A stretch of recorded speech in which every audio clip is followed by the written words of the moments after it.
Goeiemôre en welkom by Plaas TV. Vanjaar se Toyota SA Nasionale Jong Afslaerskompetisie het groot talent opgelewer en 'n uitstekende afslaer uit die Noord-Kaap het met die gesogte titel weggestap. Ons het laasweek met Hennie Goosen oor sy prestasie gesels en hy het sommer sy vaardighede hier in die Plaas TV ateljee met ons gedeel. Ons kyk vanoggend na die insetsel. Daarna gesels ons met Chanté Kritzinger oor die Onderstepoort Voerkraaluitdaging en Andy Crocker werp lig op Astral Foods se finansiële resultate. Ons skakel nou eers oor na Lise Roberts toe vir die landbounuus.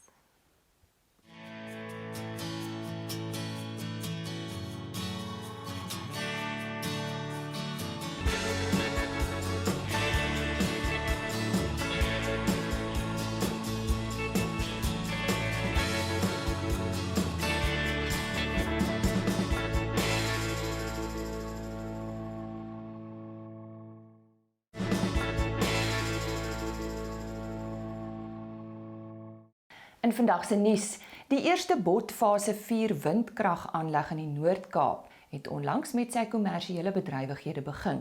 Die Kangnas windkragaanleg is buite Springbok geleë en vorm deel van die regering se program om onafhanklike vervaardigers van hernubare energie te vestig. Hierdie aanleg sal genoeg skoon energie opwek om krag aan meer as 150.000 gemiddelde Suid-Afrikaanse huishoudings te voorsien. Kom ons hoor wat Hennie Goosen hieroor te sê het. Kangnas windplaas in die Noord-Kaap naby die dorp Springbok het amptelik in bedryf gegaan. Dit is die eerste in hierdie provinsie wat deel uitmaak van die regering se tenderronde 4 vir onafhanklike kragvoorsieners van hernubare energie. Kangnas windplaas is gebou deur 'n trotse Suid-Afrikaanse span wat grootliks afkomstig was van die plaaslike Namakwa munisipale area en sal voortgaan om die gemeenskap te ondersteun deur sy 20 jaar bedryfsperiode. Kangnas windplaas sal voorsien in die energiebehoeftes van ongeveer 154.000 gemiddelde huishoudings en sal gemeenskappe van Nababe, Springbok, Concordia, Maatjieskloof, Bergsig, Oukiep en Carolusberg bevoordeel in 'n reeks van ekonomiese ontwikkelingsprogramme wat sal fokus op opleiding, gesondheid en klein besigheidsontwikkeling. Dit was aan die stem van Hennie Goosen.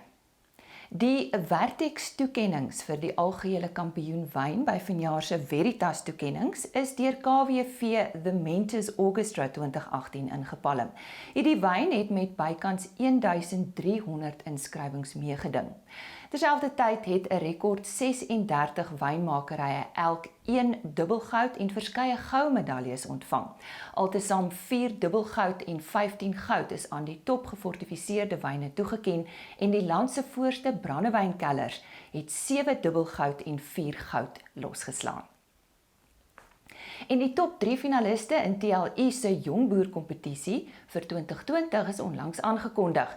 CT van der Merwe van Dendron in Limpopo boer die afgelope 13 jaar met aartappels, botterskorsies, eie en beeste en het onlangs ook draakvrugte by sy produksie gevoeg. Dani Bester van Belfort in Mpumalanga boer al die afgelope 12 jaar met mielies en soja en Janister Blanche van Marble Hall in Limpopo het sy boerdery 6 jaar gelede gekoop en boer voltyds met druiwe. Die wenner word op 23 November aangekondig. Dis dan vandag se nuus.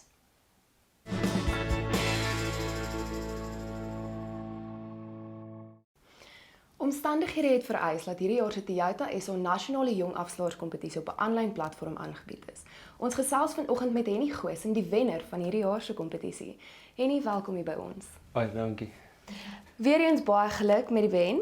Dankie. Vertel ons eers bietjie, wie is Hennie Goosen? Ek het groot geword in die Kalahari, Appington, Olifantshoek se wêreld en maar altyd 'n groot liefde vir landbou, veebedryf gehad en na skool veekunde gaan studeer en ek tans besig met my meestersgraad. En wat is volgens jou die geheim van 'n goeie afslaer? Ek sou sê buiten die gewone wat hulle sê dat jy moet duidelik wees, ritme ensovoorts, sou ek sê met die produk wat jy verkoop, jy moet die waarde daarvan ken, mensekennis en dan dink ek op jou voete kan dink. Dis interessant. So, hoekom dink jy is 'n kompetisie soos hierdie belangrik vir die bedryf? Want dit gee jong mense baie goeie geleentheid, baie goeie blootstelling. Ja, 'n jaar terug sou ek nie dink ek kon 'n afslaer wees nie, maar dit verander baie. En wat hou die toekoms vir jou in? Ek is tans besig met my meesters en ek stel baie belang in die veebedryf, baie in die navorsing en dan die afslaersbedryf.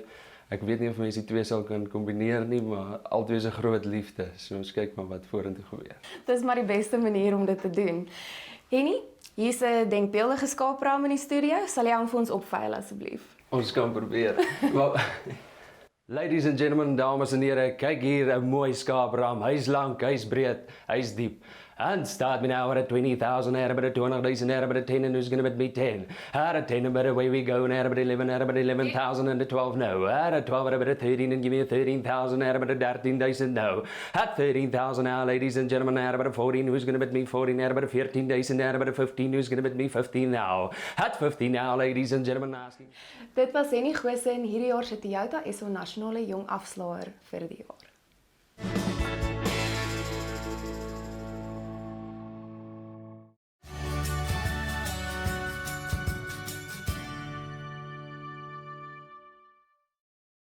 Goeiemôre, ek is Kristal van Frans de Klerk Onafhanklike Tegniese Ontleeders. Vanoggend kyk ons na die sonneblom se nabye kontrak en ons kan duidelik sien dat die sonneblomprys 'n massiewe loopie ingesit het. Toe die instrument die 20 dae bewegende gemiddeld wat voorgestel word deur daardie rooi lyn in 'n steun verander hier in die week van die 7de Oktober by 7609 het die instrument net na hoër vlakke beweeg. Maar my stochastiese indikator wat oorgekoop en oorverkoopte vlakke aandui, het reeds afgebreek na onder toe daardie blou lyn deur my rooi lyn breek. En dit sê vir my dat die indikator dalk die prysaksie kan vooruitloop. Met ander woorde, ons kan dalk verdere afverkoop in die sonneblomprys sien. Ons kan die hoogtepunt van die 16de November gebruik as die sterk weerstand en dit was by 8880. Solank 8880 'n weerstand bly, kan ons aanneem dat die sonneblomprys dalk kan terugtrek. 8357 is die vlakkie van my 20 dae bewegende gemiddeld en onder hierdie vlak sal die eerste klokkie lui om vir mediumtermyn beleggers of spekulante te waarsku dat die sonneblomprys dalk verder kan terugtrek. Gebruik hierdie vlakke 8880 of 8357 as moontlike waarskuwings of verdere akkumulasievlakke. Maar hou in gedagte, die beste plek om enige instrument te koop is wanneer die stochastiese indikator in die oorverkoopte sone is, met ander woorde onder 20 of 'n 10 en wanneer daardie K-kort gemiddeld opbreek. Die slegste tyd om hom te koop is wanneer hy oorgekoop is bo die 80 sone. Moenie vergeet om julle vrae deur te stuur vir volgende week nie. Wonderlike week vir julle. Totsiens. NutriFeeds, die formule vir sukses.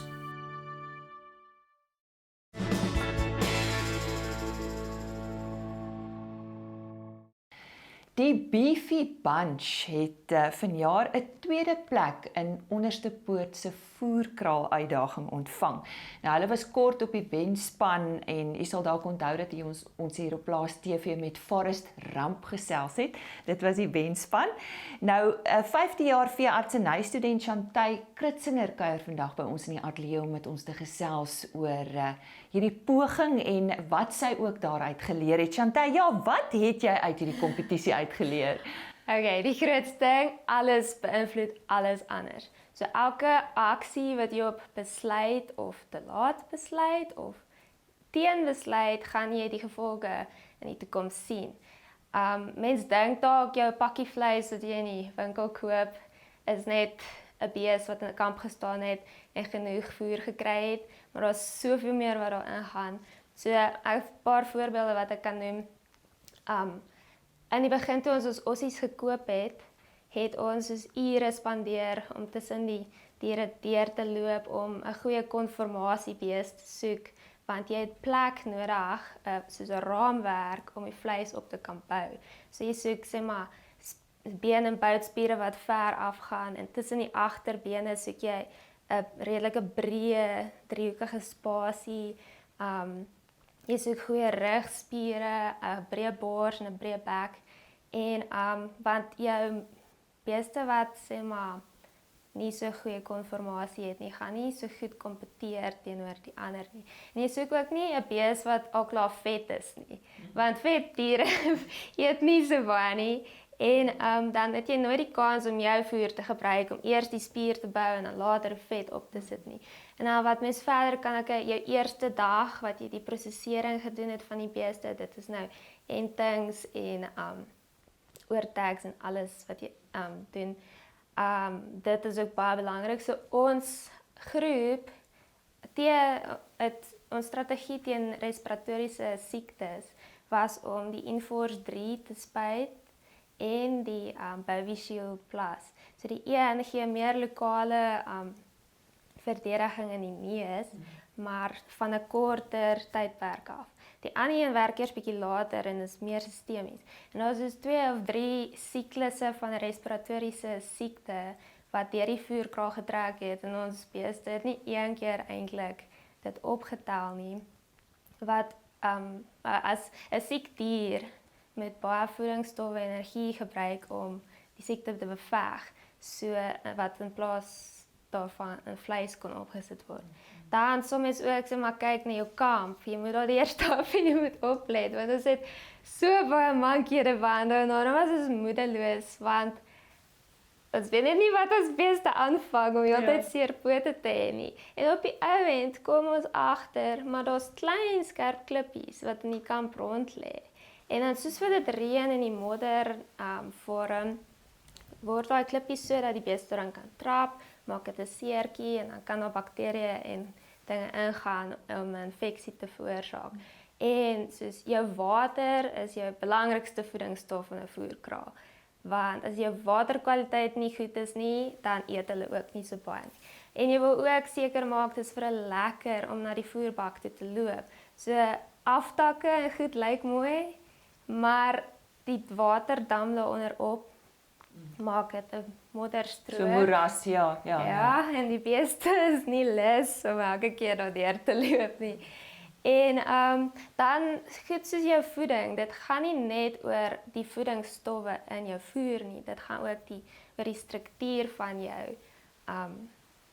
jou grasse. So elke keer as ons gemeng het, moes ons seker maak ons vesellengte van ons koringstrooi is die regte lengte. As dit te kort is, dan het dit nie daai krap effek in die groot pens om dan herkouing en die spoegafskeiding te stimuleer nie, en dan kry hulle asidose. As dit te lank is, dan sorteer die beeste, hulle gaan letterlik en dan draai hulle snoet in die kos, so hoop die gras te maak wat hulle een kant te skuif, om die lekker graan en mielies goed onderuit te vreet. Dan kry hulle ook asidose. So, en dan op die ouend, die laaste, maar my gunsteling, is hulle gedrag.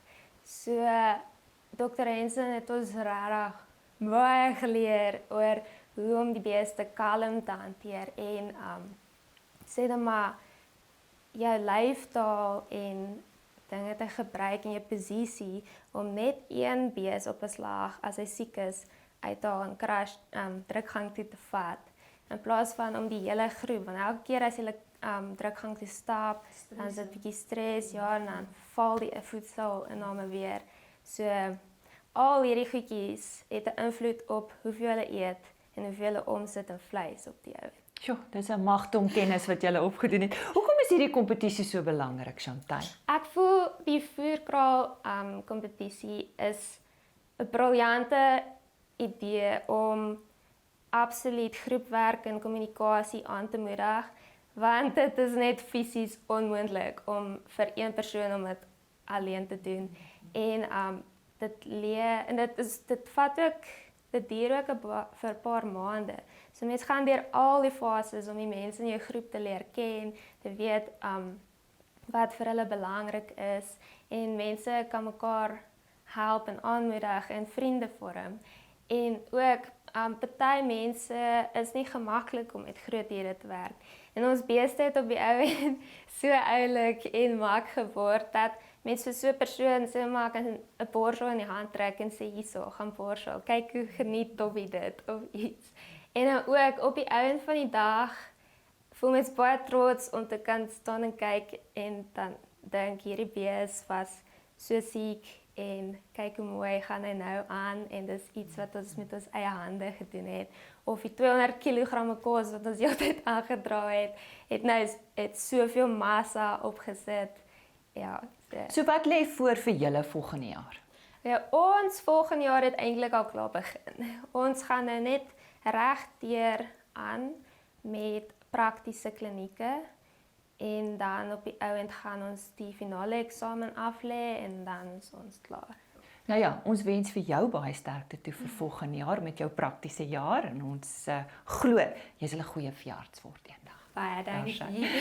Ons sê baie dankie aan Chanté Kritzinger. Sy was die leier van die Beefy bunch. Nou hulle tweede gekom in Vanjaar se Onderstepoort Voerkraaluitdaging.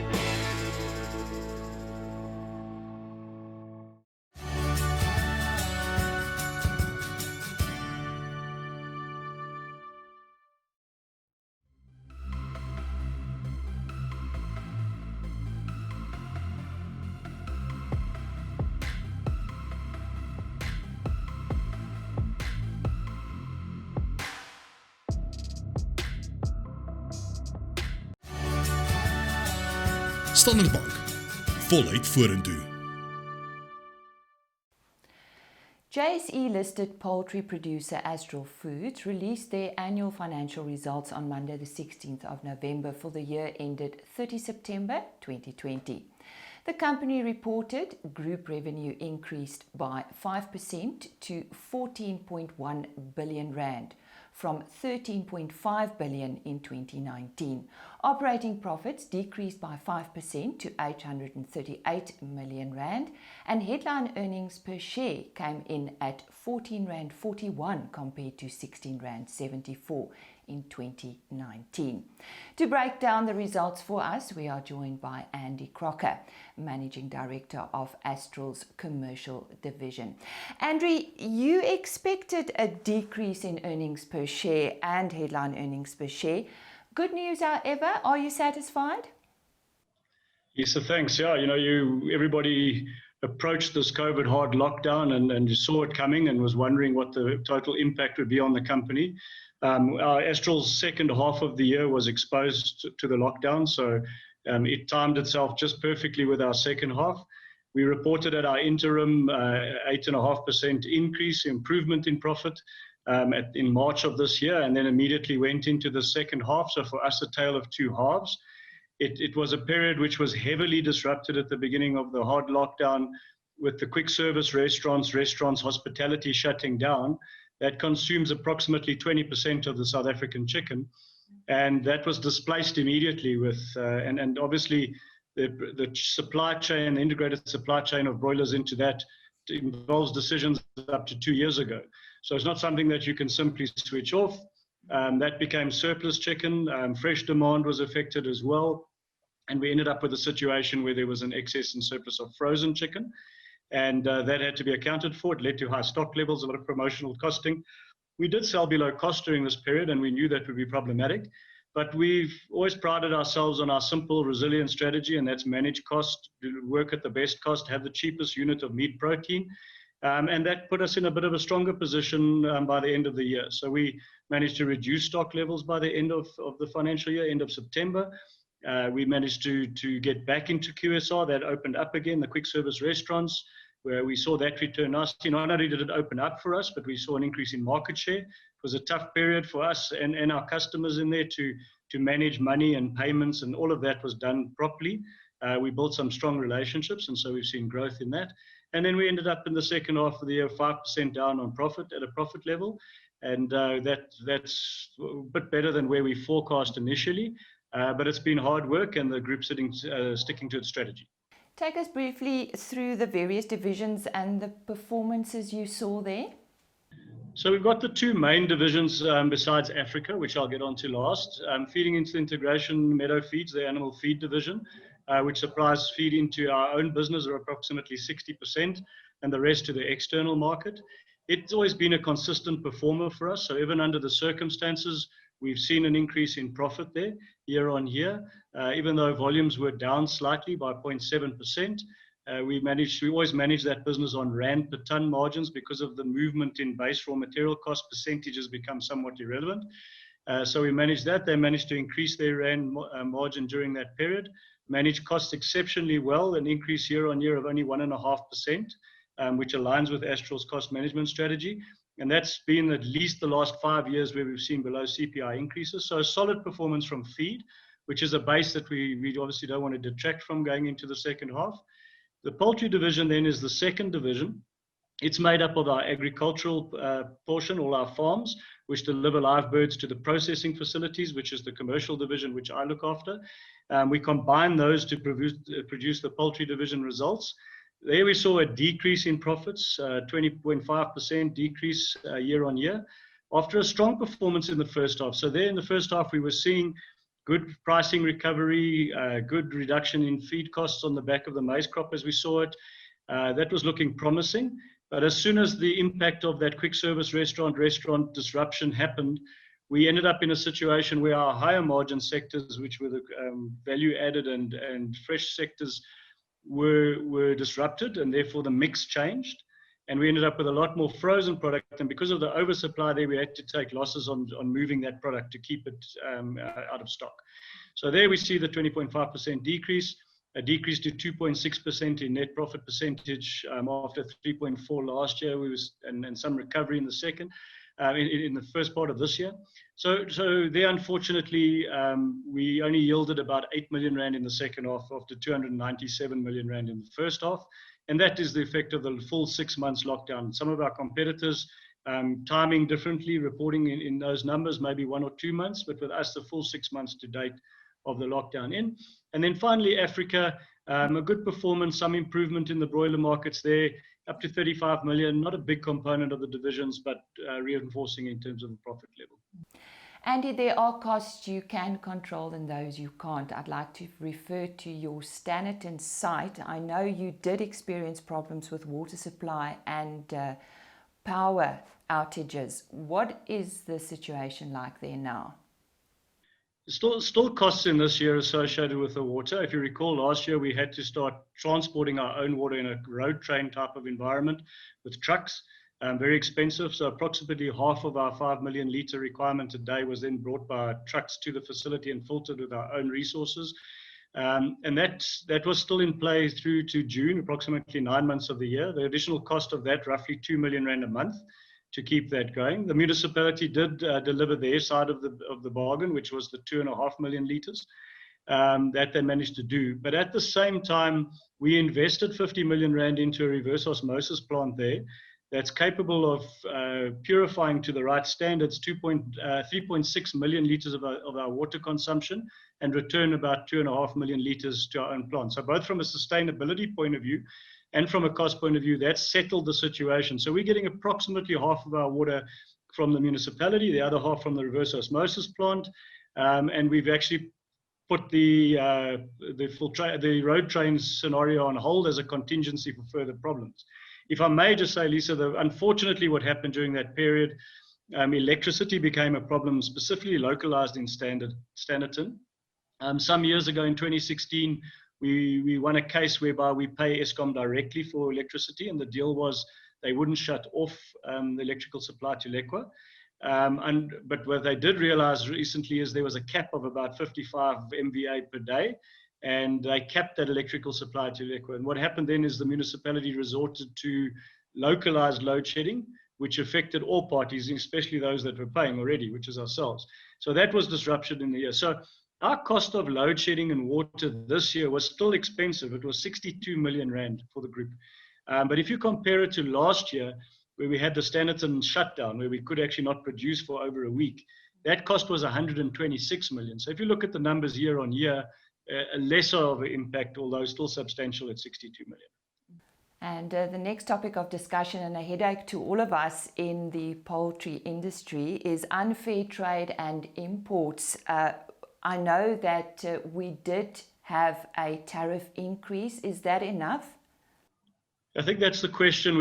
It's going to take time to answer it properly. And some people are prematurely evaluating in the sort of July, August period in the midst of COVID, numbers were down quite substantially.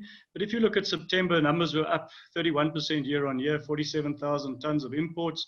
And the proof is in the pudding. When it comes to dumping, if the tariff is not increased substantially, you're still going to see product coming in from those countries. So even though the tariff was increased from 37% to 62%, what we still wait, the jury's still out as to whether that's going to have an impact. What we saw was with the weakening rand, we did see across all categories, those covered by the tariff and other categories, that there was a reduction. So we believe that it was more rand linked than to do with the tariffs per se. But it is important that we stem that tide. When we went into discussions on the master plan, our original request was for 82%. We got the 62%. And I think the jury's still out for a while to see what kind of impact that has. But if you take the September numbers, unfortunately, high again. And that was Andy Crocker from Astral Foods. He is the Managing Director for their commercial division. And he gave us more information on their financial results that was released on the 16th of November. That was Monday.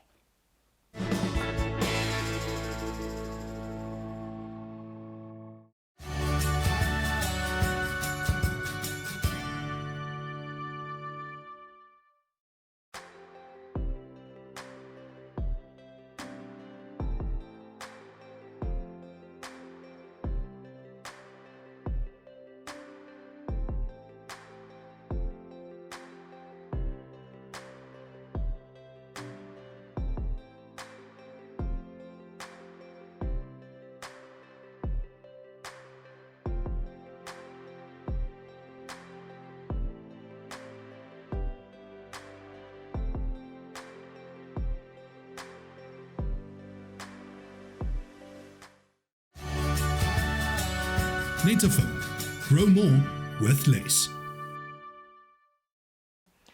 The 2020 ARC National Beef Performance Awards are around the corner.